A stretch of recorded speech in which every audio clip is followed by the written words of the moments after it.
banded. We need 3 more persons. Just step back and then So the cat went up on the garage and they think it's gonna get him down. He don't trust you. He's not gonna jump. Yeah. Oh, it is. You're right. So, I got some things to do this week, and I said yesterday how I buy things in advance, and you can see here I bought some iodine. I bought a teat dipper. Now, I'm not going to need this for a year, but I got it. It was on sale.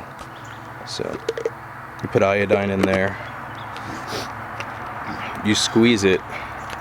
Iodine comes up. You dip the cow's teat in it, and it sterilizes it. And the iodine doesn't go back down. You can, disregard it and do it again for all 4. And then I bought this. This we have to use probably this week. It's a bander. It's for essentially neutering the buck, the male goat. I'll show you here. You slip the band on it. It's like a little rubber band. You open it. You slip the buckling's testicles in there, and you let go, and you pull the clamp off. And what it does is it cuts off circulation to the testicles. So the first day or so he'll be like lethargic, but then after that he'll be fine tomorrow or the next day after I do it. And eventually, since they don't have circulation, the testes will fall off. It's the alternative to castration. Castration without sedation, you open up the scrotum and just rip the testicles out. So we're gonna try this way. This little guy over here is the one getting banded. And the reason we're banding is we don't want unexpected pregnancies. Also, when the bucks are in heat, not when they're in heat, when the females are in heat, or it's mating season, they urinate all over themselves, and the females think that's attractive, or I don't know. But yeah, we don't want the smell of urine everywhere every time, it's mating season or someone's in heat.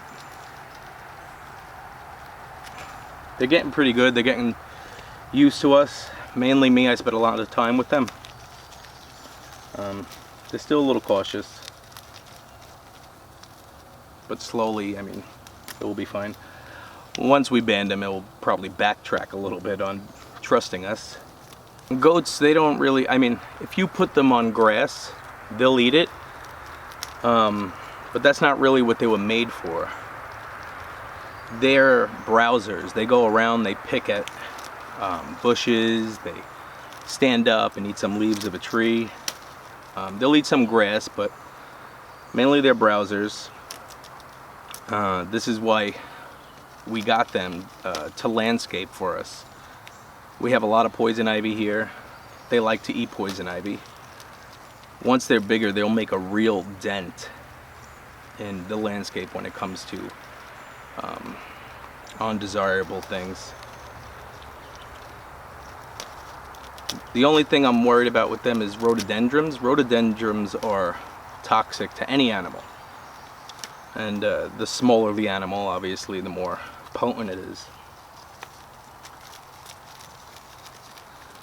And we have 1, 2, 3, 4 rhododendron, bushes, trees, whatever you call them.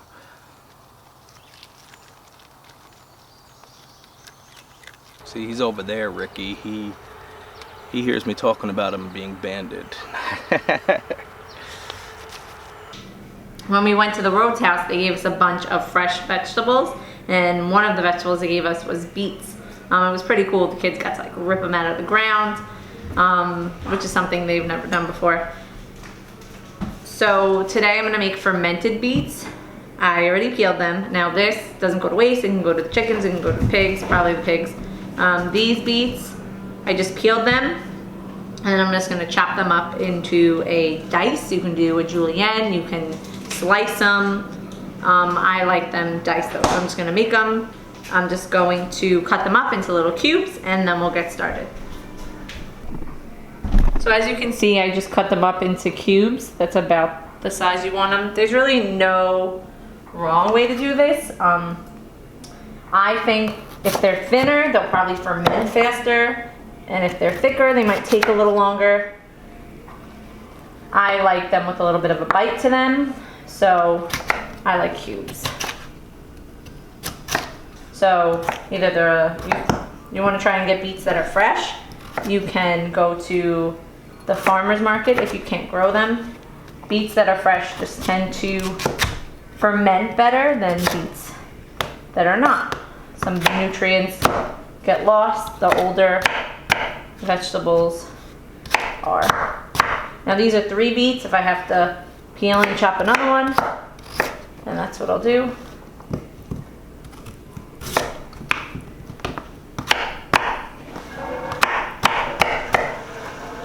Now different beets call for different brine percentages. For example, carrots you want it like a 3% brine.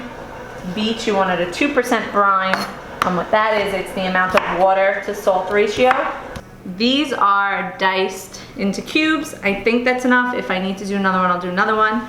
The beets need a 2% brine. And what that means, that's just the ratio of water to salt. Now let's talk salt for a minute, because you can't just put any old typical salt in this. Some people use sea salt. I personally like to use a pink Himalayan salt. You can buy it in the big jugs at Costco or online. We buy it in bulk. It's pretty reasonable and it lasts forever. So that's what I like to use when I ferment, pink Himalayan salt. That's what I'm gonna use today, and it needs a 2% brine. So let me just figure out the numbers. Now you can do this by weight or by volume.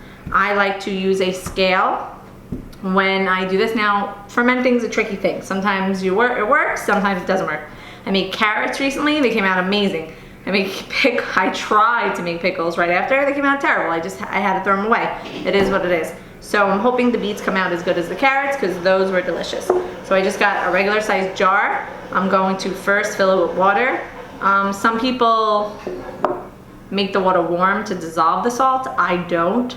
I just stir it till it dissolves. That's why a fine salt is better than a coarse salt, because you're never going to dissolve the coarse salt into the water. It's filled, and you want to do 2% brine.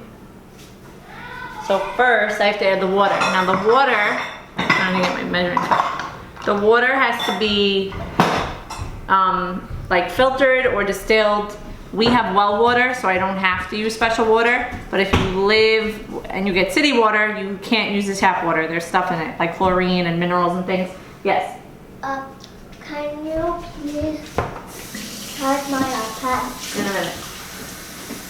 Okay? Okay. Okay, so I'm gonna add the water a cup at a time. 1, it'll probably end up being 2 cups of water. Now I started at 0 and I'm weighing the water. Yeah, 2 cups. But where did it go? Because I left it. So this is 2 cups of water. And then the weight is gonna be the grams of salt. So I just have to change this to grams.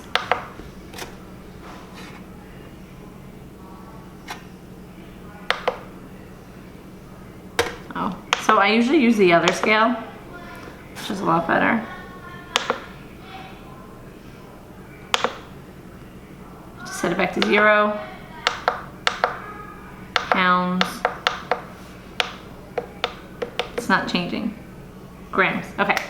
All right, so 2 cups of water, and that comes out to 10 grams of salt. So I have my pink Himalayan salt. I'm just gonna add it slowly, and when it says I'm at 10 grams, I'm done. Now you wanna store this in, some say leave it on your countertop, but I like to store it in like a cabinet. that's 10. So that was just a teaspoon, well, a little more. So then I just make sure it's all in there. And then I'm just gonna throw in some mustard seed, some peppercorns. You could throw dill in there, that's just like my go-to. I do peppercorns and mustard seeds. Now you wanna make sure that the water is above the beets, which it is. And then, now if this were the right jar, I could just flip this on and put the metal ring and it'd be good. Now it's not. Doesn't mean it won't work though. So I kind of just suction it on and leave it there. These are called mason tops. They're really perfect if you use the right jar. So I didn't, but that's okay. I like to put in just some peppercorns. I don't measure because it doesn't matter. Sprinkle some. And mustard seeds. Dill's really nice in this. Garlic. Oh, maybe I'll put garlic. All right, that. All right, just a little handful.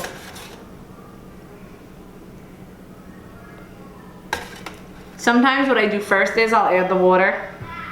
Like I'll make sure all the beets fit. And then I'll add the water, but I find this a little bit easier. So now I'll just pop a couple garlic.